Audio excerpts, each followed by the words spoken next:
Roy Hodgson's England is slowly taking shape. The boss of the national team picked the third youngest squad at Euro 2012 and has continued to support that philosophy as he builds a side capable of challenging at the 2014 World Cup in Brazil and beyond.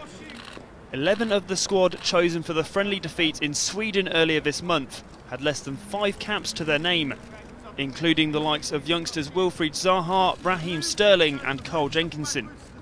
You know, when you bring young players in, most people are sceptical, and you tend to look at the players that they might be replacing at that particular moment in time and think, well, he hasn't got the experience of that other player, he hasn't got the ability of that other player, and yet they've actually shown us, or shown everybody, that isn't necessarily the case, because quite a few of the youngsters who come into the team, I think, have really played well and really taken to international football like a duck to water. Hodgson is currently in Brazil to assess potential training bases. He'll be back in the country in June, when England are due to face the 5-time World Cup winners in Rio's Maracanã Stadium, their first match in the country since their famous 2-0 friendly victory in 1984. You'd be happy if you were playing Brazil in Rio next year, even if the next World Cup was being held, you know, miles and miles away.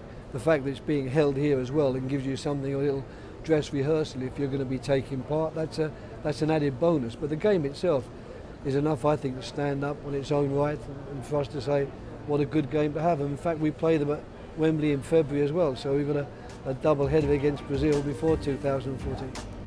Zaha, Sterling and Jenkinson may be among those involved at next year's UEFA European Under-21 Championship in Israel, the draw for which was made on Wednesday.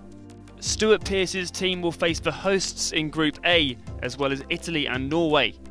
They'll be hoping to go one better than second place in 2009, when a squad consisting of the likes of Joe Hart, Theo Walcott and James Milner were beaten by Germany in the final in Sweden.